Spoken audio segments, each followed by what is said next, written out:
Welcome to Diversity Conversations, where we engage in thought-provoking dialogue to identify leadership solutions to today's most challenging conflicts. Stream live each week, Saturday 9:30 a.m. to 11 a.m. Hosted by Diversity, Equity, and Inclusion Strategist and CEOs Eric Ellis and Tommy Lewis.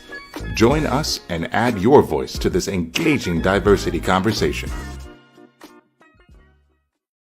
Good morning, Greater Cincinnati, Northern Kentucky, the United States, and the world. My name is Eric Ellis, and I'm the president and CEO of Integrity Development Corporation, and I'm joined this morning by my good friend and brother, Tommy Lewis, president and CEO of Make It Plain Consulting. Good morning, Eric. Good morning, Tommy. How you doing, man? I'm doing fantastic. A beautiful Saturday morning. Having a beautiful week. Great to be with you and our community this morning. Excellent. Tommy, I'm going to have Tommy sort of start off and talk about his week. We have a guest that we're still trying to work through, so I'm going to be doing some communication with that guest. Tommy, talk about your week. Excellent. It was a great week this week, Eric. We did a couple of things. In the Cincinnati area, the city of Cincinnati held a business expo, which brought together small, women-owned, minority businesses and connected them with large municipalities such as the city of Cincinnati and other prime contractors. The opportunity for these relationships to get started, and in some cases, like myself, to continue. So I had the opportunity to meet again with different entities within the city of Cincinnati, Ohio, where we have done business with for the last 10, 12, in some cases, 15 years. In doing business over a 15-year period, oftentimes the people that we started the relationship with 15 years ago are no longer with the organization. So my approach was not to say, hey, we need your business, but to simply say, here's a gentle reminder that we're still here. In my book, Eric, I believe that business particularly grows through relationships with people. And then obviously the businesses that hire us and other products and services, they want the results, they want the outcome for those products and services. And so this week was a great week of business growth, as well as I had the opportunity to participate in a Habitat for Humanity, where we built a house. Okay. That was interesting in and of itself. So we jumped up early in the morning, went in. There's we had about, I don't know, maybe 15 or so volunteers. Okay. The safety briefing lasted all of 3 minutes. They asked, have you all ever utilized a box cutter, maybe a hammer, screwdriver, a jigsaw? A couple of people raised their hands, and then they said, have a good go of it. Okay. Off we go into the wilderness to build this house. But at the end of the day, it was fantastic. The foreman and forewoman, they were there with us lock and step. So it was great to give back. For those who are less familiar with Habitat for Humanity, it's a Christian organization that builds and provides housing for our economically challenged citizens. And so these individuals, in many cases families, they go through a program, 3 months, 6 months, 9-month program to earn equity toward a mortgage. They're not renting, toward a mortgage, and Habitat for Humanity stays with them. They're saying that north of 90%, this was some data that was provided to us, north of 90% of those who participate in the Habitat for Humanity program continue to own their home after 15 years. And in many cases, they transfer those deeds to those homes to the next generation. It is intended for generational wealth. A lot of this, Eric, I did not know at all. So I was very blessed and honored to be a part of that this week, just to learn more. And we built a 4-family home. Oh, man. Right. So this is not a condo, it's not a little apartment. It was huge. It was a huge mansion that was broken up into 4, maybe 12 to 1,500 square foot homes, legitimately. It was a great week, and I'm so happy and blessed. What now? How did you get connected with this opportunity? Yeah, so our company, Make It Plain Consulting, we're doing work with Wash Cocoasing. They're the prime contractor and developer for the Brent Spence Bridge project. This is the Okay. major project between Mhm. Cincinnati, Ohio, and Northern Kentucky, and that is a 10-year bill. And part of their give back to the community is community service. And so they, the Wash Cocoasing joint venture, they sent an announcement to all of their employees in the tri-state area. We're a contractor. We're not even an employee. And I thought it made good relational sense and business sense to say, hey, we'll be involved. Right, And so we were the only contractor and subcontractor outside of their employees. Okay. So it was a good look. Not only that, Eric, it's just, again, I had never been invited. Right. And so just, Right. what is this about? Jumped on it. It was all good. Right. Thank you. Thank you. It was good. It was good. Well, I tell you, it's been, as always, an interesting week. We want to just say welcome to a few of our community members this morning. Yeah. Brooke, thank you for all the work that you did. Brooke was working on our behalf last night, really trying to get us set up so that we can engage you, our community, via phone conversations, because as we prepare to go into 2025, Tommy and I get about to elevate our game. Yes, sir. We're going to the next level. And we believe that elevating our game means engaging you more in a more robust way. And so being able to have conversations where you come on, ask questions, make statements, comments, we certainly look forward to that. I had a wonderful opportunity last night, Tommy, to do something that only a parent can love. Okay. So my children, they're all getting older, which means my wife and I getting younger. But they invited us to my son's 30th birthday party. Yes, sir. So here we are last night downtown, the only parents in the party, but it's an intimate party. But Tommy, I promise you, you can't help but to be old parents, man, in there. You looking around and watching what they're doing, like, what? Is this what the young people do? Right. I mean, it was probably 25 people or something like that in there. Intimate, they're friends. But everybody had a phone set up somewhere. And everybody's, were they? I said, oh, that's what they do. They sit around and everybody got their little pose. But Everybody got their community in. wow. So it's a party of 25, maybe there's 1,000. Yeah. Yeah. Multiplier. I'm like, what? And I was just in awe of that. And then the other thing is how much they really enjoy engaging with you. Because their friends look at Judy and I like, hey, y'all with it, Yeah. And they love the relationship that we have with our children, but really having a conversation, having the opportunity to have a conversation with this next generation. Yeah. But me, man, my energy runs out. Right. So I had to tell Judy, because Judy's a little bit more of a party animal. I said, Judy, you're going to have to catch a ride, girl. I'm out. Because Tommy and I got to get up in the morning. So, but I'm grateful for my family and for my children and for their friends. I just think that that's a beautiful thing. Yeah. And so unpack that a little bit with the connection to the world in real time while folks are present with one another. Right. I know I put a lot of words to that, but it's interesting. It was. I have reservations with even going live. Right. With what could happen in the live event that goes out through technology. Yeah, everywhere. That's captured in infamy. Right. And so if everybody has their phones set up and their pods set up and things like that. Did I sign a document? Right. Allowing you to just use my likeness and image? Yeah, hold up. Where are we going? But that's a freedom as well. Right. Right. A freedom that the world is going to see me as I am, I guess. And I am what I am. Yeah. Right. Without the editing. Yeah. Second edit. Yeah. Third edit, Yeah. and the perfectness of my image. No, this is live and in living color. I'm here. I'm in the place. Wow.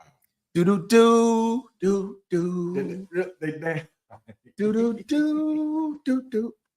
And I was like, are other people talking with one another? yeah, Okay. yeah, everybody got their little post. Yeah. Everybody's got a little area, and they get their 3 friends in it. Yeah. And I mean, I was shocked because I didn't realize what was happening. Yeah. And then I saw phones posted up everywhere. I said, hold up. This is a studio within a studio. Everybody got their own community, Tommy. I mean, everybody had their own show. Yeah. And they really are jamming like that all day long. Yes, sir. And just inviting people for a ride along with your life. Yeah. And so I know that I laugh at it, but that's got to be exhausting too. Sure. Tommy. I mean, it's just that you're on all the time. People are seeing where you're at. People are seeing the fun that you're having. Yeah. People are also seeing that they're not there. Indeed. Mm-hmm. And so it's just a whole lot about that. And it was also interesting to talk to young people, some who absolutely know where they're going, what they're doing, and some that are just kind of floating and looking, sort of waiting on the next boat. Oh, wow. Yeah. That's coming down. Yeah. Where we about to go. Yeah. And I think that our job is to encourage, to listen, to learn, to appreciate. Mm-hmm. I mean, Eric and, my kids have wonderful friends. So they're really good young people. Yeah. And many of them went to grade school together. So it's powerful to see them, that they've been together for a long time and that they're still friends.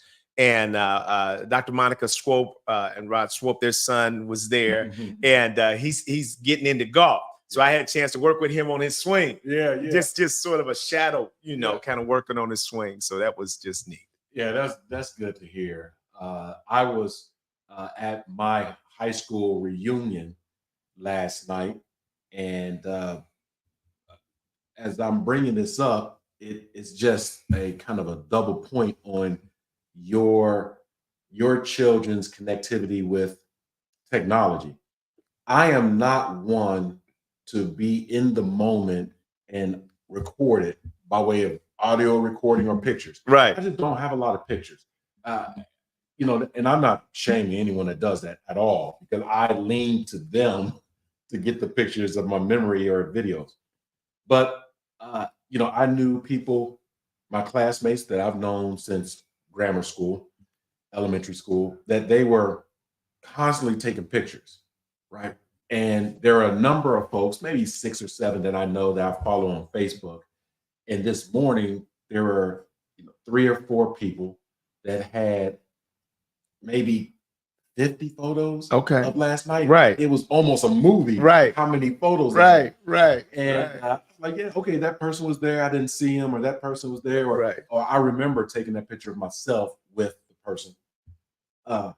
But I was looking at the pictures and I said, I didn't get asked permission to have those photos posted, but it's theirs. Right. The likeness and image, if you will. But managing brand. Right. And that's what that's all about. I mean, that's what that's all about.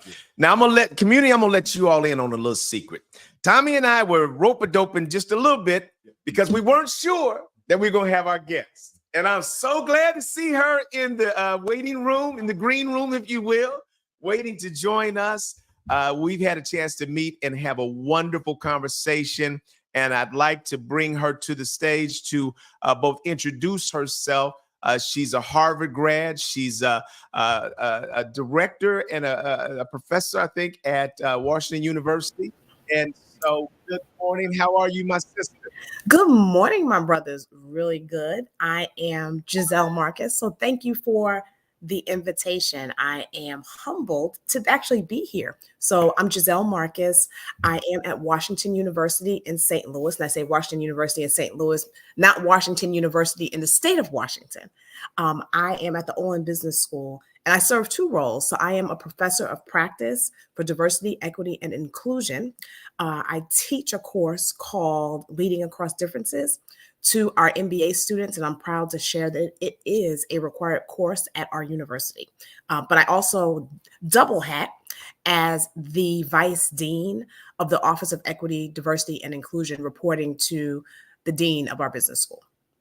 So when we had our conversation yesterday, I was surprised that they were still carrying the titles because there's so many attacks on DEI now that, it's kind of catches us off guard a little bit that universities are still, sort of leaning into this space. But I just think that you have a wonderfully interesting story. And so I'd like you to sort of just go back, if you will, and take us through who you are and the people that impacted, who you are today, how you got to Harvard, and then is sort of your experience in corporate America, the good, the bad, the ugly there as a starting place. And then we'll work our way down to, DEI today. And, Tommy Lewis, this is my co-host. He's certainly glad to meet you as well.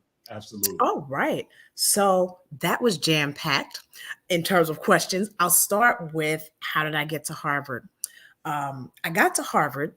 I'll start off by saying I am an only child. Okay. And my parents separated and divorced when I was single digits. So I was raised by my mother. So she is the person, and my grandmother, but my mom is the person that has the greatest influence on me. And I wanted to go to Syracuse University for undergrad. Right. My mother sent and I'm from New York City. My mother sent the money to New York University because she felt that as an only child, how am I going to survive 5 hours away without her? How am I going to get my work done? And I was like, Mom, I get my work done now. But as an adult, now I can understand her concern. So I wanted to go to Syracuse University really badly. And the morning the money was due, she woke up and she said, you know what? I didn't sleep well last night. She said, because I was thinking, if I send you to, you're probably not going to perform well. And I should add that I'm first generation in terms of getting a college degree. Right. So my mother did and said what she thought was best. Right. So she told me, she said, I'm going to let you go to Syracuse University because that's where you want to go. She said, but if your grades are not looking well, you will be back home. I was off and running. But what I committed to her then was that I would go to an Ivy League business school. Okay. And of course, she was like, that is so far off. What are you talking about? Etc. So hence, after Syracuse, then I worked for 3 years at Accenture as like an IT consultant. I started applying to business schools. So I applied to Harvard, to Northwestern, to Wharton, to University of Michigan, and Columbia, which are always 5 of the business schools that are always in the top 10, right? Always, it moves around. So God is good because I actually got into all 5. That's a fast brain right there. Yeah, see, you can't just blow by. What kind of grades were you getting all your life? Come on, tell us the truth. I was an A student, and that also has a lot to do with my mother.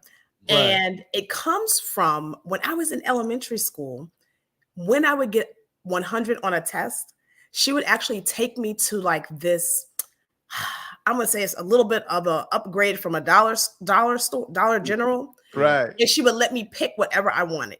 So I think that got me on this track of excellence, which can be a challenge too, as you just move through the world and move through life. But that's how it started. So my grades were always excellent. And my mother didn't have to push me to do that. I just did that on my own. So that's how I ended up at Harvard Business School. But it was so challenging because I almost went to Northwestern because we have personal lives too, right? Yes. Right. And at the time, I was dating a young man that lived in Chicago. So I was like, well, I should go to Northwestern because he's there.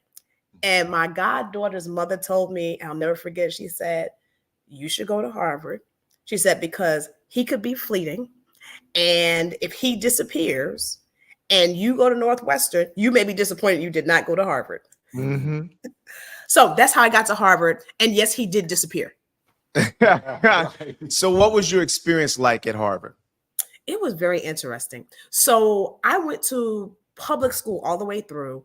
But I went to like a specialized high school for business in New York City.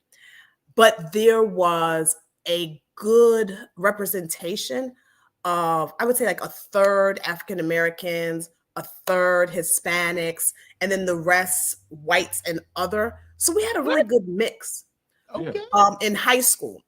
And then when I went to Syracuse, we had we represented 12% of the class, which of course we still didn't think was enough as African Americans. Right. But we had a really great camaraderie. And I was accustomed to that. And then when I went to Harvard, it was totally different in that it's a class of 810, 810 students in sections of 90. And very exacting. There was 5% African Americans. Okay. And the rest, a good international base as well, a good number of Caucasians, as you may expect. But what was interesting to me, while there was some sense of camaraderie amongst the African Americans, because that actually became my area of connection, it wasn't the same as at Syracuse. I think it had to do a lot with, at Syracuse at that time, they recruited a lot from like inner cities. So I kind of felt that I belonged there. Because I should add, I'm from Harlem, by the way. That's where I was born and raised. Okay. But when you go to Harvard Business School, then you're in class with people who were raised in the suburbs. People, and and my mother worked for the phone company. She was a blue collar worker. She was a union employee. My dad worked in delivery for the New York Times. So that's where I come from. But a lot of my classmates in Harvard, of course, come from dignitaries, right? Come from third generation college. So it's just it was a different type of experience. And I just had my 30th reunion for Harvard Business School, and that group is still close. And we still stick to each other like glue. Okay. But it was very different than my Syracuse experience. And so your time at Harvard, obviously being in Boston, Massachusetts, coming from Harlem, can you unpack that a little bit? What was that? Boston, in my words, is something else. I've done a lot of work in Boston. It's an interesting town. I remember some of the other African American students and I, right before classes started, we went into, I think it was Harvard Square, and we went to Uno's to have some pizza. And the service people were moving around, but weren't so swift to serve us in the order in which we sat down. Right. And I said, this is a city, Boston's just a city of old money. Right. And there's just a tenor of racism there, I think, because of that. So I felt that. And I always said to myself, I said, once I graduate, I'm not coming back here again. But of course, I've been back several times. But that was my feeling when I was there, because I'm a Black girl from Harlem. And in all of the spaces that I've been in, I never forget that. And I think that that's important, just to know who you really are at your core. Yeah. And so after, having your stint at Harvard, doing your work at Accenture, you went in, I would imagine that you had some other career experiences and prior to landing at Washington. Yes, I did. So I'm going to focus on, because I've had a number of experiences, but I'll focus on the majority of my career before coming to Washington University. I was a general manager, which I loved. So the opportunity to lead a P&L, so profit and loss, to actually run a business. So I worked at Johnson Controls, Thermo Fisher Scientific, Cushman and Wakefield, and at all of those organizations, running businesses from like 30 million up to almost $1 billion.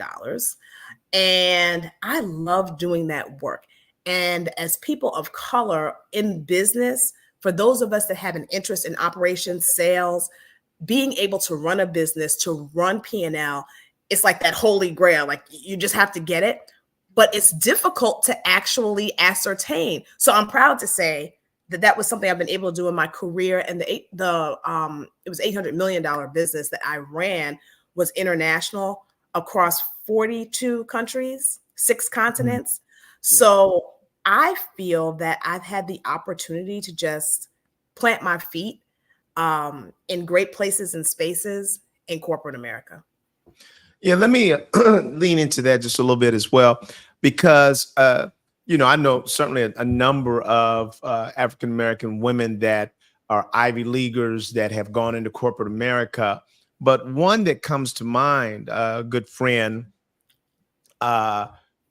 ultimately became highly frustrated that she was constantly working in places with men who weren't as bright as she was. And I'll tell you, and so she was constantly running into the vibrato and the arrogance and the testosterone of ignorant men. And I just really felt that for her, where she had the kind of horsepower where she says, I'm a difference maker.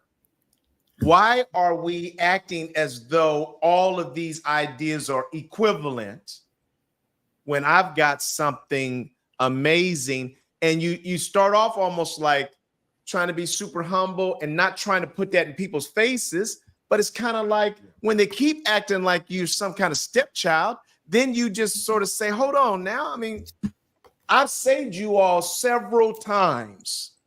I'm the heat in this room. Why are we still fooling around?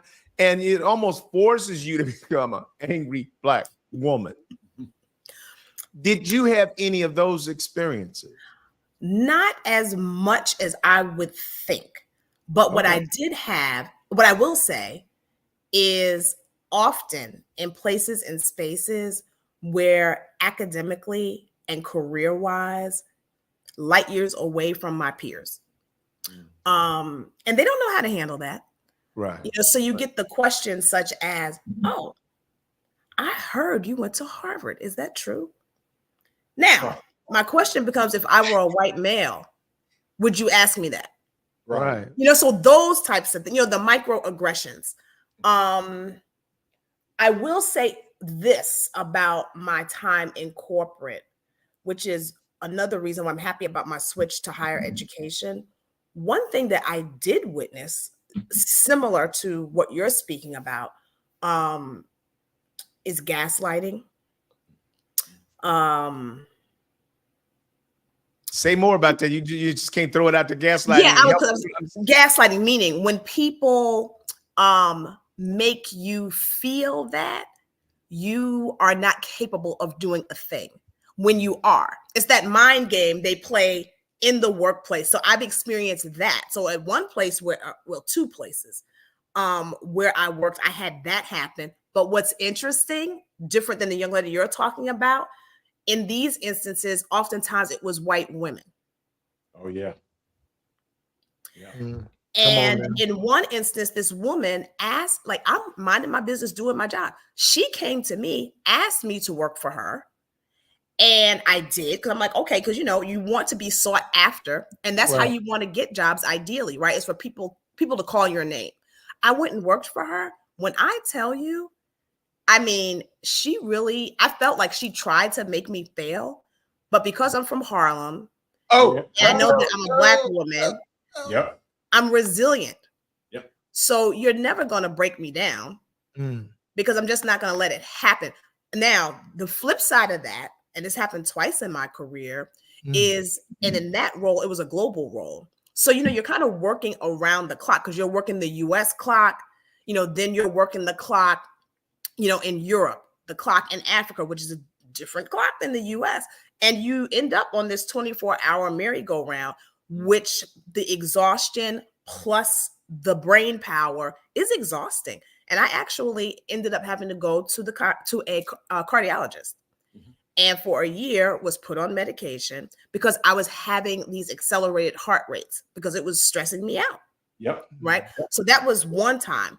The other time I worked for a company, and it was just, and this is a lesson I learned. Whenever I work somewhere, I always study their financials because you always need to understand Mm. you know, what you're working with and Right. what you're dealing with. One thing I did not do, I didn't look at the financials of the business unit I was in.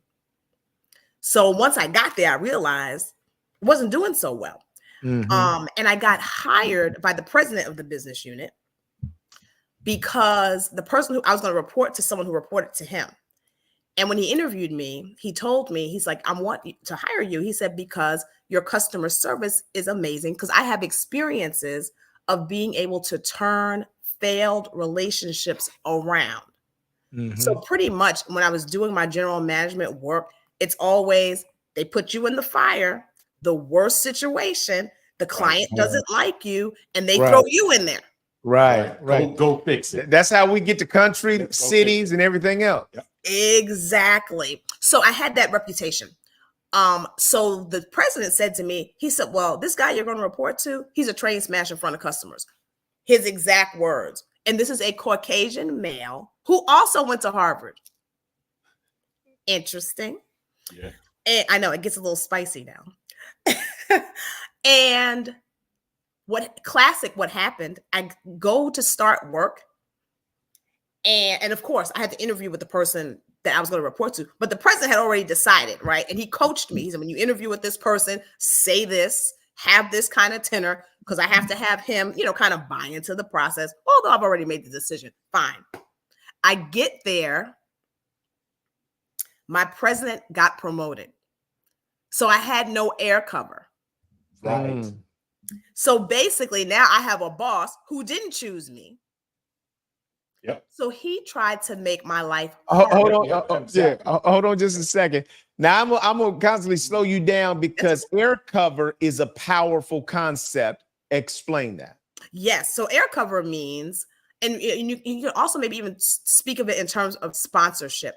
So air cover means there's someone in the room that's more, or in your organization, more powerful than you on the pecking order, who calls your name in rooms and spaces that you are not in to elevate you within your organization and to ensure that your experience is amazing because of the fact that you have portrayed that you can actually do the work. And they pretty much put themselves on the line for you. And that is important for everybody, not just women of color, people of color, but white guys. Everybody can benefit from, and often if they have a sponsor, that's part of the way that they navigate through the organization. And I would add as well that oftentimes that air cover comes by way of the person observing and witnessing the performance. So the air cover doesn't go to the person on the ground, that mentee, if you will, to say, hey, I'm going to cover you. No, it's I'm in a space, in a room that you're not in. I've observed you. I've asked you certain questions. I've picked your character on the elevator, walking in the parking lot, in the garage. And I said, like you said, I'm going to hang my hat, put my neck on the line for the person. For the air cover, the success makes them look good, right? It is executive talent management at its finest. It is succession planning, particularly globally, at its finest. But if that air cover does such a good job at identifying future leaders, they're handpicked and they're promoted. And that's what happened in your case, that your air cover is no longer there. Exactly. Right. And you're So- seeing our community has weighed in and said, and how do you get that? So there are people that are saying, whoa, air cover, you know, how do you get a sponsor? So I'm gonna pivot to that. I will tell you about a situation when I was at Johnson Controls. I'm not even going to call his name. His name is Ian Campbell. It's exactly what you said in terms of someone seeing your performance, watching your performance, and you won't even know that they're doing it. So I was in the African American Employee Resource Group, and this Ian Campbell, he was the number 2 leader in my business unit, reporting to our CEO. And he was the executive sponsor for this affinity group. Wow. And we had like an all-day meeting, And he came and he sat in it for 2 hours, which is a big deal for an executive level person to come into an employee resource group meeting that is very grassroots, and sit in it for 2 hours. So I thought that was interesting. And later on, I went on to be, what's my point right here? Oh, I went on to do an expatriate assignment, meaning to work outside of my country. And he was the person in the business unit to actually sign off on all the expatriate assignments. So when I got it, unlike General Electric, where they used to tell you if they sent you abroad, they would say, okay, 2 steps from here, you'll be in this role. Well, at my company, they didn't do that. It's like, okay, you're taking an expat assignment, figure it out, right? When you get back. And I'm like, I'm the Black girl from Harlem. So I need to know where I'm going to be working when I come back. Right. So I mentioned this to my HR person. She said, well, go talk to Ian. She said, because he signs off on all the agreements, and he's seen people come and go from expats. I said, great. So I meet with him and I tell him, I said, not here, but like at other companies, people know where they're going. I said, in this instance, I don't. I said, so how can I ensure that I have a meaningful role when I come back? Not just a role, but a meaningful role. So he said, first of all, he said, you need a sponsor, of which I will be one. Wow. He said, I have been watching you since the meeting, the employee resource group meeting. And he started ticking off things that I had been doing. And I was like, how did he know that? Yeah. So he had to be asking, inquiring, because he wasn't in the rooms and the spaces to know, right? He said, so I will be your sponsor. What I will suggest, he said, is every quarter, come back, meet with your sponsors, your mentors. He said, because what happens, he said, I have an experience where someone went to Europe for 3 years, came back, leadership had changed. You know how corporate is. Right. Person comes back and he's like, I'm looking for a new role. And they're like, well, who are you? We forgot that you were even gone. Right. He said, so don't be that person.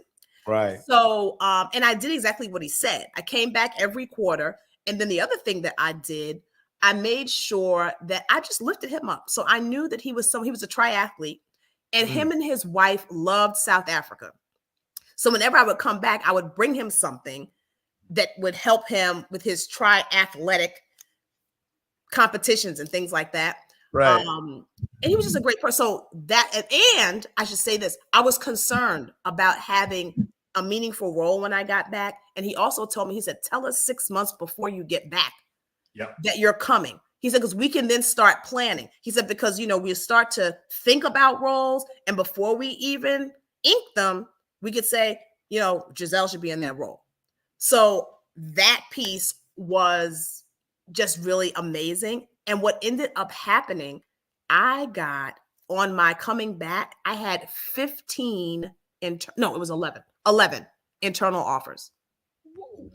3 that were formidable offers. And that third one is the one where I actually ran that $800 million business unit. Wow. So as I'm listening and unpacking your story, which I believe is phenomenal. Right. I know that our community. I called her a unicorn. Right. And I'm familiar with the international business, et cetera.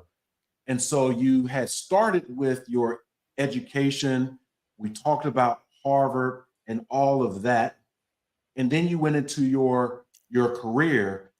Just to put a bookmark in it, if you were to really capsulize your real learning, was it your formal academic learning, or was it that informal navigating career projection, promotion learning that gives you the wisdom that you have now?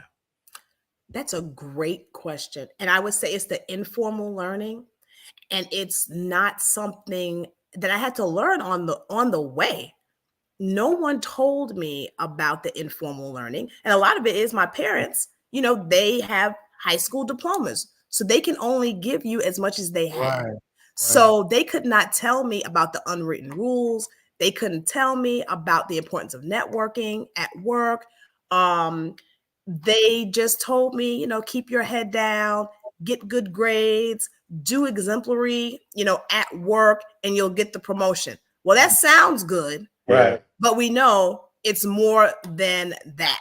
Right. So to your point, it's really the informal learning. And I can't imagine if I would have known that when I was 20, what that would have done for my career. Because I will tell you, I feel that I started learning all that when I went to South Africa. So when Ian said, I'm going to be your sponsor, that's when sponsorship and informal networking and the importance of it really illuminated for me. But I was 39 by then. Yeah. Right. Yep. Phenomenal.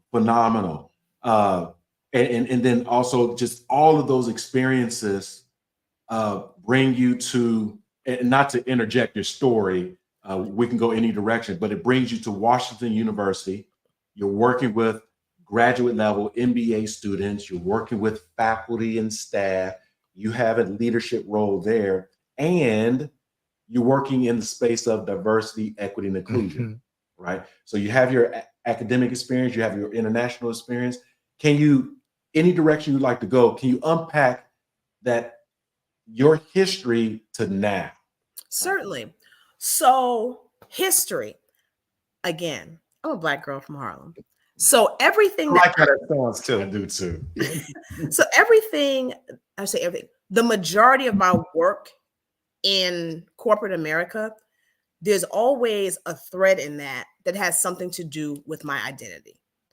And not because it's an assigned part of my role, but I feel that it's unwritten because my ancestors would want me to do it, right? So I think about the general management roles that I've had. So supplier diversity has always been important because as the general manager, you can actually influence those things.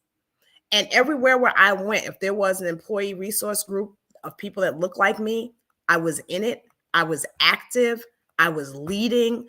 And that's really what led me to do this work at Olin. And what I mean by that is I went to Olin, I went to Washington University interviewing for an operations role. And thank goodness the recruiter was kind enough to tell me in an 8-minute interview, the shortest one ever. I wonder, could I be in the Guinness Book of World Records for that? But he said, you know what? He was like, your experiences are way above and beyond what's required for this role. So thank you so much for interviewing. And after that experience, I went back to a couple people in the spirit of networking, because before I interviewed, I said, who do I know at this company? And that's something we should always do. Whenever you interview somewhere, don't go in cold. Right. Always find out who you know. LinkedIn is your friend because it will tell you who you're linked to that may 1 level, 2 levels down, know somebody at that company, right? So never go in cold, because when I think about all the jobs I've gotten, there's been a thread. There's always somebody I knew, somewhere in the mix. So I think that is super important. So I went back to the people I networked with in regard, and that was a Harvard connection that I had networked with about the role, to say, hey, just want to tell you, thank you so much for sharing. Didn't work out, overqualified, but I appreciate you giving me some substance about the institution, the culture, and all those things. And it was a husband-wife team. So the wife said to me, she said, I see in your resume, you've had a thread of DEI. I was like, yes. Yeah. Did you like that work? Because I did. And she said, have you ever thought about teaching? So I said, never, because I had never thought about teaching. As a matter of fact, from Harvard Business School, my last day of class, I just said, I don't even want to see anybody training, standing up in front of a room and me sitting in a chair. I was like, I'm done with that. Look, it is finished. So I said, no, I hadn't. And she said, well, you have a TEDx on networking. You often are doing public speaking. She said, that's like teaching. And I was like, can't deny that. Right. She said, well, we have a professor of practice, diversity, equity, and inclusion role open. She said, we also have, she said, I know lesser about, a staff role for DEI for the first time. She said, would you be interested in having a dialogue? Yes. So again, this is what networking does. Because if I would have seen this job description, first of all, I don't even think I would have ever saw the job description because I'm not looking for jobs in the higher education space. So I would have never seen it. So she said, we meet. And I said, that sounds interesting. I said, well, the teaching sounds good. I said, but the staff role, I don't think that's a good idea. I said, because I'm new to higher ed. I don't know your politics and your people. DEI in most places is really change management. I said, and someone new to an institution trying to project change, that's challenging. I said, so, and it probably would take longer than someone that knows the landscape. I said, so not so interested in that role, but I would consider the teaching role. And I'm going to go back to the networking piece. So she goes and she starts, I would say, like, marketing me internally. She comes back to me and she says, you know my boss. And I'm like, who the heck do I know? That's her boss. So she mentions this gentleman's name. And I said, oh, yes, I met him last year. She said, when I mentioned your name, he said to me, would she really come here? So she said, I think so. So he calls me, sidebar, and he's like, hey, if you want to be here, we want you here. So, and as you go through your interview experience, if something happens that seems a little off kilter, I want you to promise me that you'll come back to me and talk to me about it. So again, that is a sense of sponsorship too. Absolutely. Because he didn't have to do that. Right. So long story short, this is how I ended up at Washington University in St. Louis at the Olin Business School as a professor of practice for diversity, equity, and inclusion, the first one they've ever had. Let me ask you this question, because there are a couple of themes here that are coming to the forefront. Number one, I wrote down, what does it look like to be good ground? And so when you think biblically, and the importance of being good ground, what we've heard you say here is that there are a number of people that have desired to be your sponsor. And so, and then I also heard you say something, you just blew by this when you said, when I'm involved in something, I want to be in it, active, and leading. And you said that triple threat so quick, I thought, man, that was powerful. In it, active, leading. And so what happens is that as I've listened to you, you've caught the eye of people of influence. Talk about how you catch the eye of somebody. And then what does it mean? What do you think it's been about you that has allowed you to attract sponsors and people that feel good about pushing for you? I would say wherever you go, this goes back to my mother and the 100% on test when I was in elementary school. Wherever you go, get 100%. You never know who's watching you.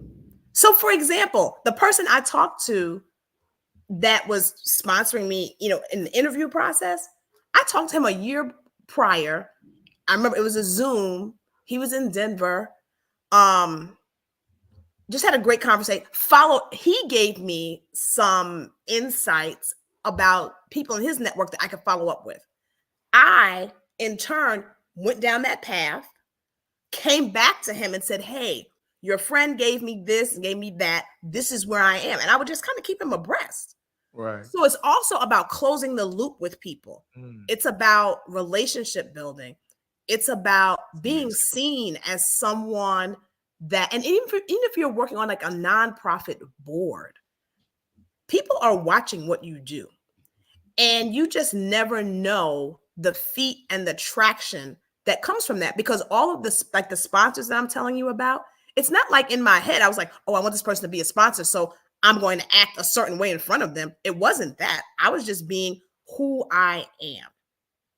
That starts with being a Black girl from Harlem. Right. And doing everything that I do with excellence. And people can't help but see that.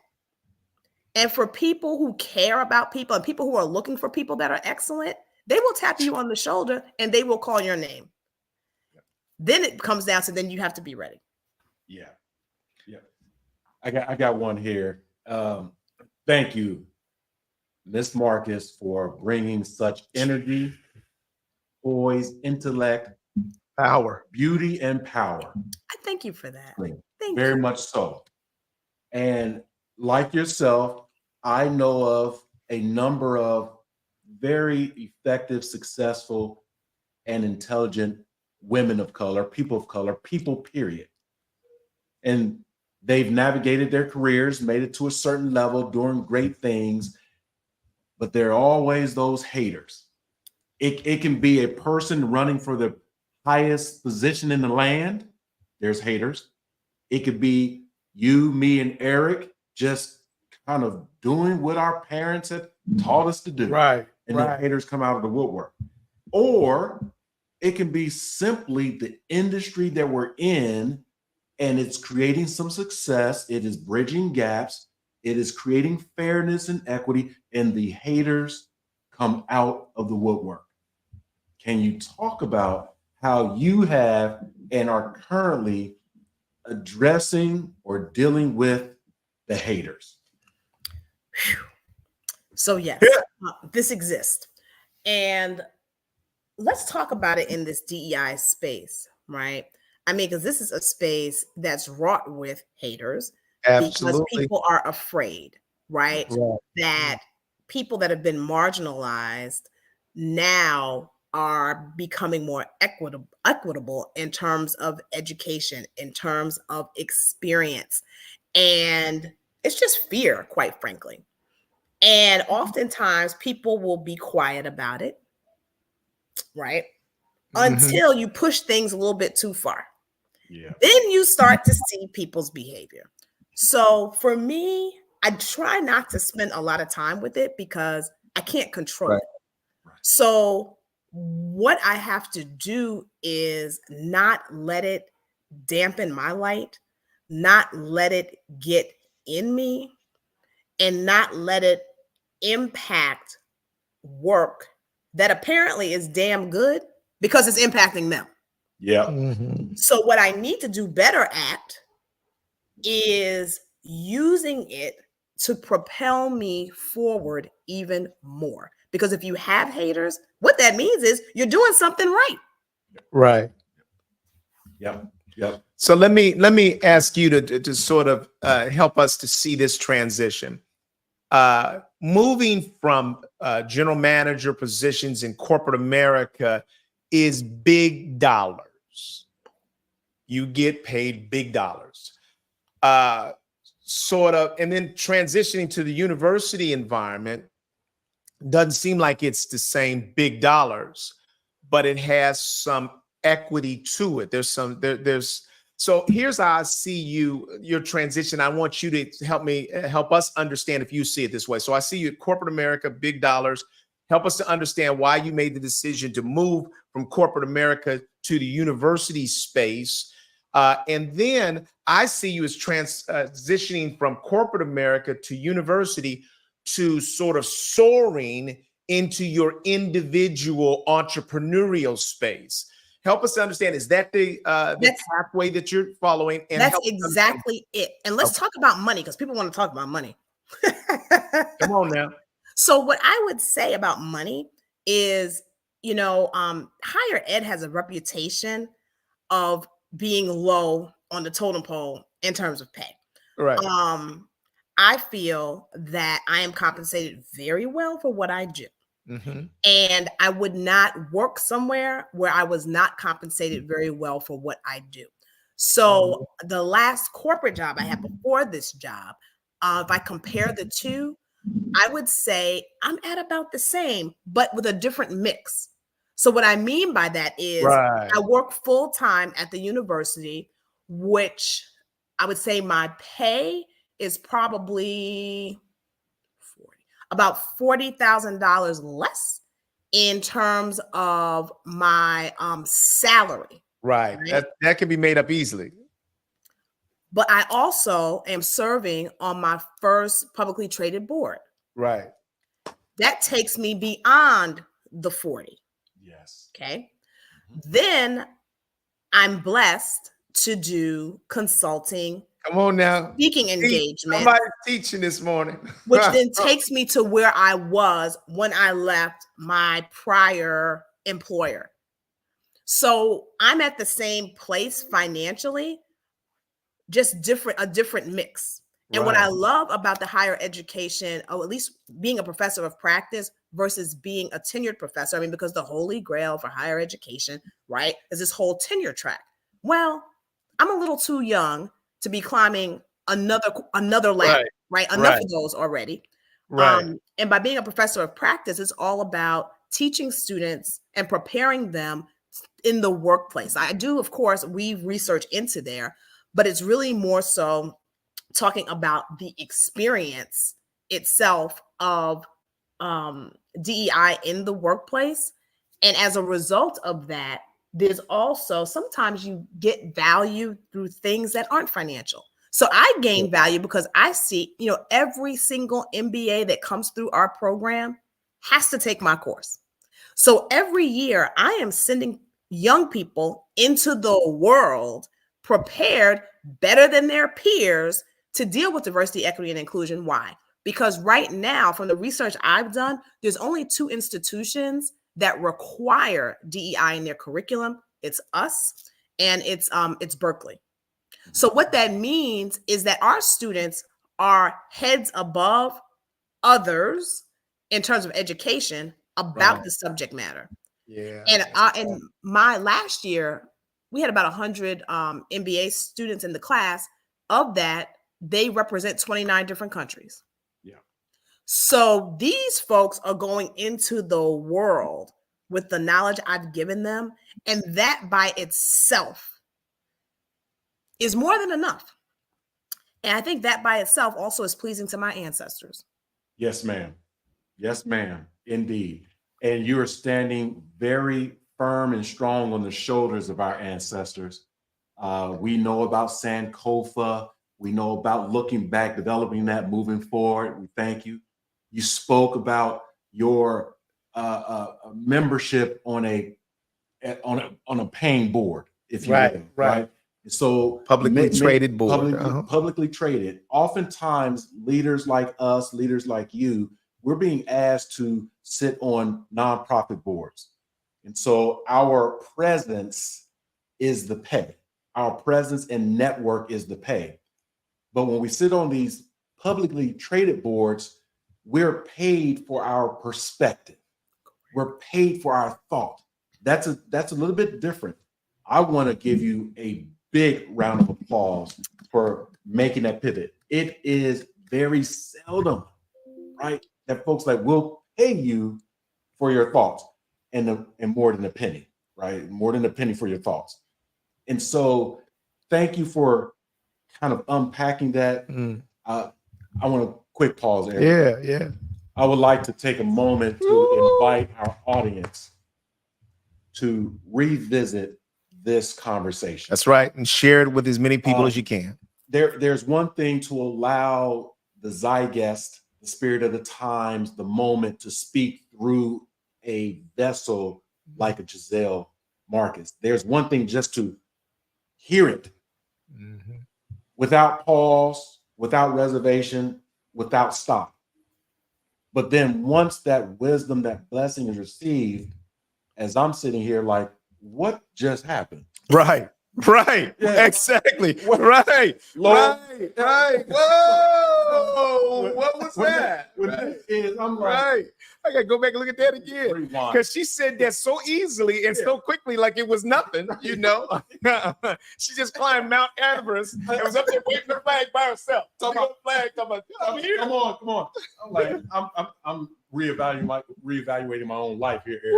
What did I do wrong? Right. But it's in all sincerity, all seriousness, it's an honor and a privilege to listen not only to where you've been, where you are, but your trajectory. Your story is far from over. Right. Far from over. So I just wanted to invite our community who span the globe, who chime in every Saturday morning for the last 6+ years to these conversations, diversity conversations. Aaron? And as you know, God is not done with you yet. And we spoke yesterday, and I'll tell you, Tommy, it was almost like Michael Jordan in Game 7. Remember when he was sick on the side? Nobody thought he could even play. She was not feeling great yesterday, but now all of a sudden today it's Michael Jordan. Yep. You know, and we appreciate who God has made you. And I'm going to tell you even this, that there are a lot of ways to go through life. And I would say it is absolutely okay to complain. When life gives you lemons, sometimes it's okay to complain about that. But there's something in your spirit that doesn't ever seem to embrace complaining. I try not to. I mean, yeah. Because in the, generally, it's funny you mentioned yesterday, because I had a few other meetings. I was telling people, I'm kind of down. So my energy level, so I try not to, just because I think when I do that, it puts me in a space and a place to not operate at my best. So, and I just realized too, there's a ebb and flow to life. Yes. Right? Where things can go really well. And if you haven't had something go off the tracks, it's going to go off the tracks at some point. Right. I mean, it's just the order of things. So when it goes off track, I just say, well, I've had a good run. Mm-hmm. And now we have to deal with this veer to the right or this veer to the left. Right. And I just try to do it the best that I can without letting it dampen my spirit. Right. The thing is, God is the one really who, has put this fire in me. I mean, I come from a home where God was in the home, and everything that I do, he's really given me the capacity, the wings to do it. So here's the name of your podcast. I got it for you. What is it? The name of your podcast is I'm a Black Girl from Harlem. Yep. Because when you say that, there's something humbling about that. You are fortunate enough to be able to see. Not everybody can see. And when I say see, you have had the good fortune of seeing the people who've been watching you. And I think that so many of us are in the world, and if you're unaware, you may give up because you don't recognize that somebody is studying you. And then the lesson that you got from your parents didn't go to college. Right. They didn't need to. They gave you everything you needed. The key that you needed to unlock success was given in that in it, active, and leading. Given 100% every time you show up. Those lessons right now, I'm going to tell you, what we were saying is that this is a master class that you are giving today. And this is not just, your wisdom is not something that's simply limited to, I hope more Black girls get to hear your voice. But everybody needs to hear your voice. You do need your own podcast. You're welcome here with Tommy and I whenever you want to come back. Yeah. We are so pleased that you joined us today on short notice. But I think that we both sensed that there was a purpose behind us coming together. I'm going to give you the last word. Is there anything else that you want to share with our community in closing? I would just add, again, just to put an exclamation point on it, you never know who's watching. So dance as if you are doing it at your very best at all times. Awesome. Awesome. Tommy, close us out. I'll close us out. I'm just going to add very quickly a piece to the book that and the podcast that we're going to hear from Giselle Marcus. Again, a Black girl from Harlem. Woo. The journey from Harlem to Harvard, higher ground. So higher ground is that elevation, that esoteric elevation into that stratosphere. Right. It's going to be awesome. It's going to be awesome. And so as I close out again, would like to thank this wonderful spirit for joining us this morning on this Saturday, early in October of 2024. Community, this will not be the last time, right? If it's with Diversity Conversations or join her podcast, right? It will happen soon. So I want to say thank you, community, for joining us. Again, take care of yourselves, take care of each other, and we'll see you next time on another Diversity Conversations. Take care. All right.